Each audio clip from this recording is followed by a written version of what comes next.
जय हिंद साथियों, मैं पंकज और आप देख रहे हैं यूट्यूब चैनल पीके एजुकेशन 17। आप देखेंगे बिहार शिक्षक भर्ती दूसरे फेज के लिए आप देखेंगे पदों का ब्यौरा आ गया है और नोटिफिकेशन भी आप देखेंगे अक्टूबर के मिड में आ जाएगा।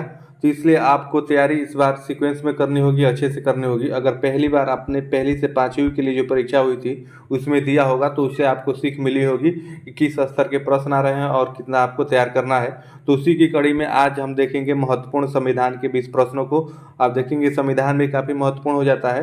तो आइए देखते हैं महत्वपूर्ण 20 प्रश्न। आप थोड़ा सा समय लगेगा, आप समय निकाल के देख लीजिए, आपके लिए काफ़ी फायदेमंद होगा। यहाँ से भी प्रश्न आपके बन सकते हैं। तो आइए देखते हैं, वीडियो की शुरुआत करते हैं। तो पहला प्रश्न देखेंगे, यहाँ पे आपसे पूछा है कि भारतीय संविधान के किस अनुच्छेद में जीवन के अधिकार को मान्यता दी गई है। आपको ये बताना है भारतीय संविधान में किस अनुच्छेद में आपके जीवन को मान्यता दी गई है, आपको ये बताना है। तो आपके देखेंगे अनुच्छेद 20, 21, 22, 23। तो आपको बताना है किसमें ये मान्यता दी गई है। तो आप देखेंगे अनुच्छेद 21 में मान्यता ये दी गई है, तो इसलिए आपका ऑप्शन इसमें बी सही हो जाएगा। इसी प्रकार के प्रश्न आप देखेंगे संविधान से आपके बनेंगे, तो आपके लिए वीडियो महत्वपूर्ण है, बिना स्किप किए एक बार जरूर देख लीजिएगा। एक बार देखे रहेंगे तो आपको आसानी से ध्यान में ये आ जाएगा कभी भी। तो आइए आगे बढ़ते हैं और अगले प्रश्न को देखते हैं। अगले में देखेंगे, आपसे पूछा है भारतीय संविधान के किस संशोधन द्वारा शिक्षा का अधिकार जोड़ा गया। आपको ये बताना है भारत की किस संविधान संशोधन द्वारा शिक्षा का अधिकार जो है वो उसको जोड़ा गया, तो आपको वही बताना है।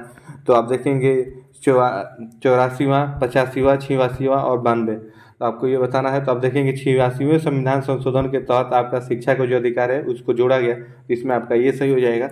आइए आगे बढ़ते हैं और अगले प्रश्न को देखते हैं। अगले में देखेंगे, आपसे पूछा है भारतीय संविधान के किस अनुच्छेद में शोषण के विरुद्ध अधिकार प्राप्त है। आपको ये बताना है भारतीय संविधान के किस अनुच्छेद में आपको शोषण के विरुद्ध अधिकार प्राप्त है, आपको ये बताना है। इसमें आपके ऑप्शन दिए हुए हैं 23, 24, 25, ए और बी दोनों। तो आप देखेंगे कि 23 और 24 ये दोनों में है, तो इसलिए आपका ए बी वाला ऑप्शन सही हो जाएगा, अर्थात आपका डी सही हो जाएगा। आप ध्यान में रखेंगे। आइए आगे बढ़ते हैं और अगले प्रश्न को देखते हैं। अगले में देखेंगे, पूछा है भारतीय संविधान के किस अनुच्छेद द्वारा मानव व्यापार को अवैध घोषित किया गया। आपको ये बताना है भारतीय संविधान के किस अनुच्छेद द्वारा जो मानव की तस्करी यानी मानव का व्यापार किया जाता है उसको अवैध घोषित किया गया है, आपको ये बताना है। अनुच्छेद आपके 23, अनुच्छेद 24, अनुच्छेद 22, अनुच्छेद 25। तो आपको बताना है कि इसके तहत ये अवैध घोषित किया गया है। तो आप देखेंगे अनुच्छेद 23 के तहत ये अवैध घोषित किया गया है, इसमें आपका पहला सही हो जाएगा। आइए आगे बढ़ते हैं और अगले प्रश्न को देखते हैं। अगले में देखेंगे, आपसे पूछा है भारतीय संविधान के किस अनुच्छेद द्वारा 14 वर्ष से कम आयु के बालकों को कारखाने आदि में नियोजित आप देखेंगे नियोजन करना प्रतिबंधित है, तो आपको ये बताना है। तो अनुच्छेद 23, अनुच्छेद 24, अनुच्छेद 25, अनुच्छेद 22। तो किसके तहत ये आपका प्रतिबंधित करना आप देखेंगे गैर कानूनी है, तो ये आपका अनुच्छेद 24 के तहत है, तो आपका इसमें भी सही हो जाएगा। इन प्रश्नों को आप एक बार लिख लीजिए कहीं, अगर लिख लेंगे तो आप जिन भी चीज़ों को लिख देते हैं आसानी से याद हो जाता है। तो इस मेथड को अपनाते हुए आपको आगे बढ़ना है। आइए अगले प्रश्न को देखते हैं। तो अगले प्रश्न को देखेंगे, यहाँ पे पूछा है धार्मिक स्वतंत्रता भारतीय संविधान के किस अनुच्छेद में, आपको ये बताना है। धर्मों का जो अलग अलग धर्म है भारत में, तो उनके सबके लिए स्वतंत्रता दी गई है, तो ये किस अनुच्छेद में है आपसे इसमें यही पूछा है। तो आप देखेंगे 22 से 24, 25 से 28, 29 से 30 और 31 से 35। तो आपको ये बताना है कि धार्मिक स्वतंत्रता भारतीय संविधान के किस अनुच्छेद में है। तो ये आप देखेंगे कि 25 से जो 28 तक का अनुच्छेद है उसी में है, तो आपका ऑप्शन इसमें बी सही हो जाएगा। आइए ऐसे ही आगे बढ़ते हैं और अगले प्रश्न को देखते हैं। धर्मनिरपेक्षता का क्या अभिप्राय है, यहाँ पे ये पूछा आपसे कि जो धर्मनिरपेक्षता है उसका क्या अभिप्राय है, आपको इसमें ये बताना है। तो आपके ऑप्शन यहाँ पे दिए हुए हैं, ए राज्य विशेष धर्म का होना, बी राज्य द्वारा सभी धर्म का पालन करना, सी राज्य का कोई विशेष धर्म नहीं होना, उपयुक्त सभी। तो आप देखेंगे कि धर्मनिरपेक्षता का क्या अभिप्राय है, तो इसमें आपका यही होगा कि राज्य का कोई विशेष आपका धर्म नहीं होगा, किसी भी राज्य का कोई विशेष धर्म नहीं होगा, सभी राज्य में सभी धर्मों को लोग मान सकते हैं। इसमें आपका जो विकल्प सी दिया है, तो इस प्रकार से इसमें आपका ये सही हो जाएगा, आप ध्यान में रखेंगे। आइए आगे बढ़ते हैं और अगले प्रश्न को देखते हैं। अगले में देखेंगे, आपसे पूछा है किस अनुच्छेद के तहत धर्म को मानने एवं प्रचार करने की स्वतंत्रता है। आपको ये बताना है कि इस अनुच्छेद के तहत जो भी धर्म हो, अलग अलग सबका धर्म है, उसको मानने और प्रचार करने की स्वतंत्रता दी गई है। आपको ये बताना है ये किस अनुच्छेद में आपको दी गई है। अनुच्छेद आपका 25, अनुच्छेद 26, अनुच्छेद 27, अनुच्छेद 28। तो आप देखेंगे कि आपको ये 21वां दिया गया है, तो ये आपका 25 में स्वतंत्रता दिया गया है। अनुच्छेद 25 में किसी भी धर्म को आप मान सकते हैं, उसका प्रचार कर सकते हैं, ये 25 में है। आप इस बात को ध्यान में रखेंगे। ये यहाँ से आप देखेंगे डायरेक्ट प्रश्न बनते हैं। आइए आगे बढ़ते हैं और अगले प्रश्न को देखते हैं। अगले में देखेंगे यहाँ पे आपसे पूछा है भारतीय संविधान के किस अनुच्छेद द्वारा संस्कृति तथा शिक्षा संबंधी अधिकार आपको प्रदान किया गया है, आपको ये बताना है। भारतीय संविधान के किस अनुच्छेद द्वारा संस्कृति और शिक्षा संबंधी आपको अधिकार प्रदान किया गया है, आपको ये बताना है। अनुच्छेद 28, अनुच्छेद 29, अनुच्छेद 30, अनुच्छेद बी और सी आपका दोनों। तो इसमें आपका बताना है कि वो क्या होगा।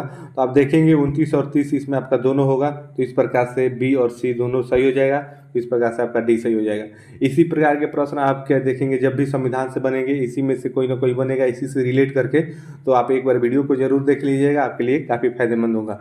और हाँ, अभी तक आपने हमारे चैनल को सब्सक्राइब नहीं किया है तो करके भी वहाँ से जुड़ जाइए। ऐसी वीडियो हम डेली आपको प्रोवाइड कराते हैं। आइए आगे बढ़ते हैं और अगले प्रश्न को देखते हैं। तो अगले प्रश्न में देखेंगे आपसे यहाँ पे पूछा है भाषा या लिपि संरक्षण का अधिकार किस अनुच्छेद के अंतर्गत आता है। जो आपकी भाषा है और जो आपकी लिपि है उसका संरक्षण का अधिकार किस अनुच्छेद के तहत आता है, आपको बताना है। ए में 29, उसके बाद 30, 31, उसके बाद 28। आपको ये बताना है भाषा लिपि संरक्षण का अधिकार किस अनुच्छेद में है, आपको ये बताना है। तो ये अनुच्छेद 29 की बात कर रहा है, उसमें आप देखेंगे भाषा और लिपि संरक्षण की बात कही गई है, तो इसमें आपका ये सही हो जाएगा। आइए ऐसे ही आगे बढ़ते हैं और अगले प्रश्न को देखते हैं। अगले में देखेंगे आपसे यहाँ पे पूछा है भारतीय संविधान के किस अनुच्छेद के अंतर्गत अल्पसंख्यकों को शिक्षण संस्थान खोलने का अधिकार है। जो अल्पसंख्यक समुदाय के लोग हैं उनको अलग से शिक्षण संस्थान खोलने का अधिकार आपका कौन सा अनुच्छेद देता है, आपको ये बताना है।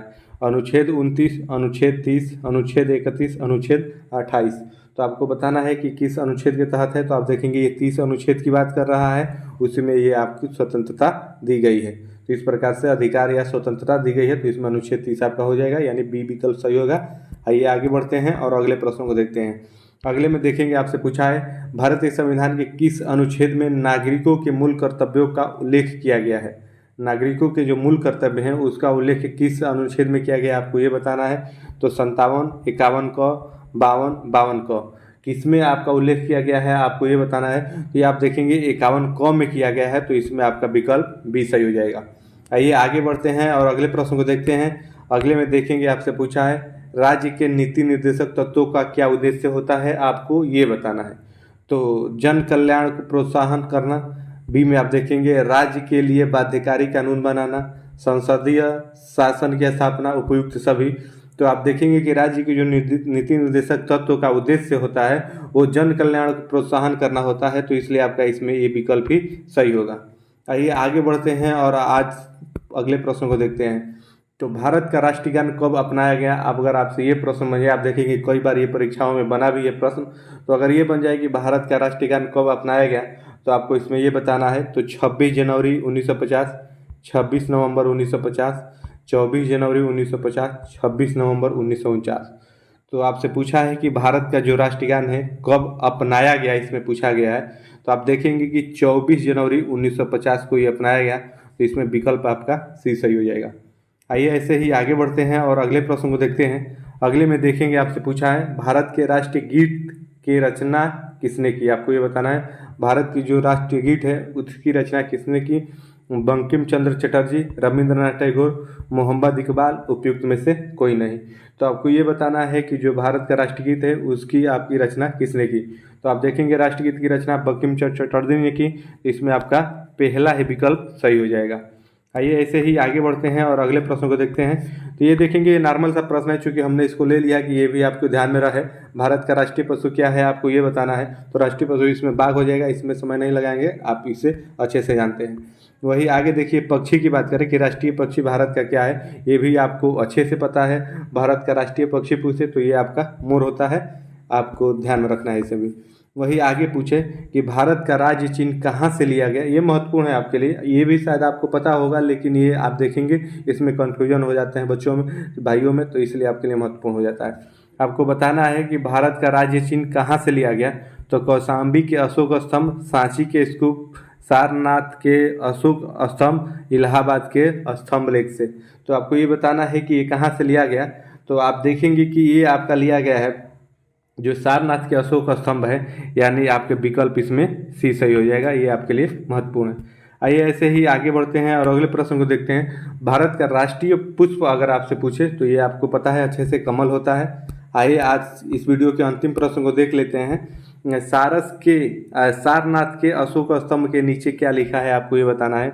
जो सारनाथ में आपका अशोक स्तंभ स्थापित है उसके नीचे क्या लिखा है, आपको यही बताना है। सत्य की ही विजय होती है। आप देखेंगे सत्यमेव जयते, ए और बी दोनों, इनमें से कोई नहीं। तो आप देखेंगे कि जो सारनाथ में आपका अशोक स्तंभ है उसके नीचे आपका सत्यमेव जयते लिखा है, तो इसमें आपका ऑप्शन बी सही हो जाएगा। तो ये रहे संविधान के 20 महत्वपूर्ण प्रश्न। आप देखेंगे इसी प्रकार से आपको तैयारी करते हुए चलनी है। तो हम अलग अलग वीडियो करंट अफेयर की अलग प्ले लिस्ट बना रखी है, वहाँ पे आप वो जाके देख लीजिए। तो आपके लिए वो भी काफ़ी महत्वपूर्ण होगा, क्योंकि करंट अफेयर देखेंगे आपके बीपीएससी में पिछली बार जो पेपर हुआ पहली से पाँचवीं के लिए, उसमें आपके 13 प्रश्न पूछे थे। तो आपके लिए करंट अफेयर भी महत्वपूर्ण हो जाता है। करंट अफेयर अगर आप डेली पढ़ते हुए चलेंगे तो आपको उसके लिए अलग से नहीं पढ़ना पड़ेगा। तो प्ले लिस्ट हमने बना रखी है, वहाँ से आप सारा जाके वहाँ से देख सकते हैं। और फिर कैसी लगी वीडियो आप कमेंट करके जरूर बताइएगा। फिर मिलेंगे नेक्स्ट वीडियो में नए प्रश्नों की सीरीज के साथ। तब तक के लिए आप सभी को जय हिंद, धन्यवाद।